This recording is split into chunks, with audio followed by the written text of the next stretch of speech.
Penjumlahan vektor. Penjumlahan vektor itu caranya ada dua.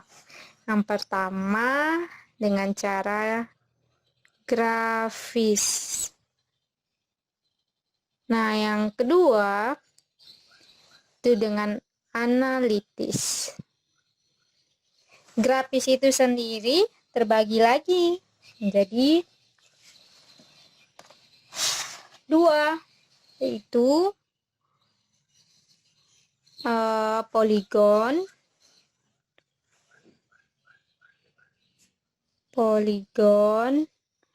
terus yang kedua paralelogram.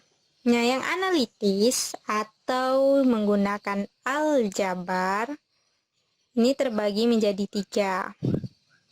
Yang pertama yang segaris, yang kedua membentuk sudut, dan yang ketiga itu menggunakan komponen. Nah, kita masuk di soal yang pertama, itu tentang grafis. Contoh soalnya, seseorang berjalan 40 meter ke timur.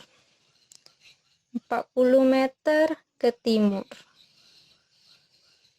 Kemudian 30 meter ke utara.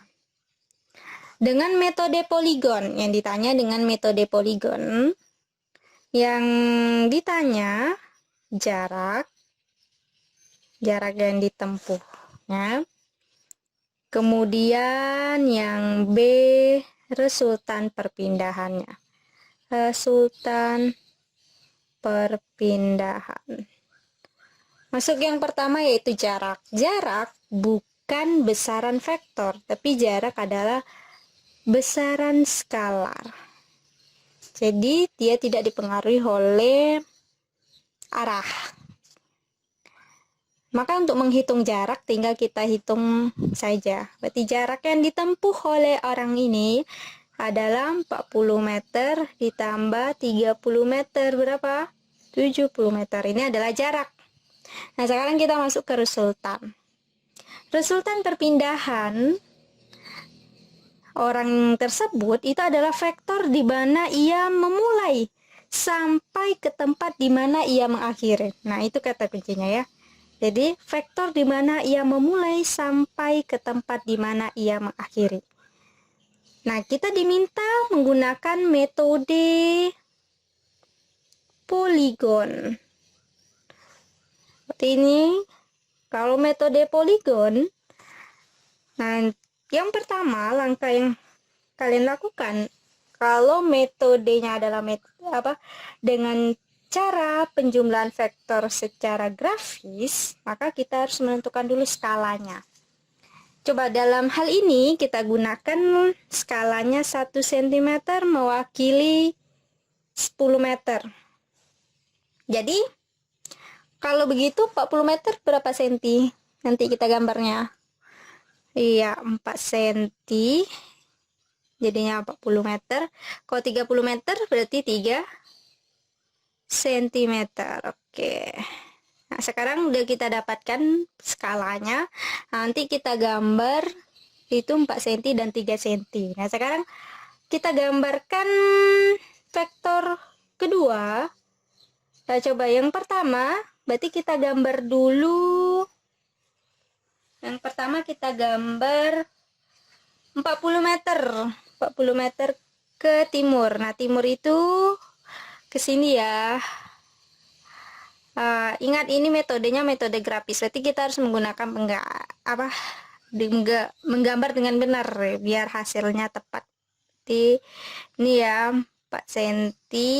Oke, ini adalah vektor utamanya, vektor pertamanya. Ini 4 cm sama dengan 40 meter. Ini kan arahnya ke timur. Oke. Kemudian langkah selanjutnya kita gambar vektor keduanya yaitu 30 meter. Kita gambar jadinya 3 cm. Nah, vektor kedua ini kita mulai dari ujung vektor pertama. Nah, ini vektor pertama ya. Ini pangkal, ini ujung. Nah, vektor kedua dimulai di ujung vektor yang pertama ini. Berarti dari sini. Oke.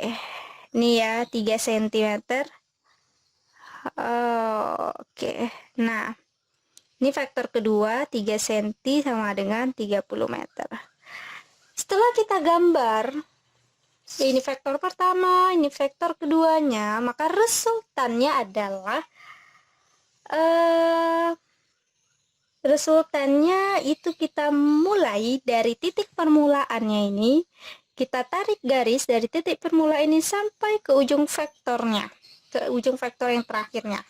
Jadi kalau kita gambar, kita ukur, nah coba lihat ini 5 cm ya, dapat kita hasilnya. Jadi resultannya adalah 5 cm.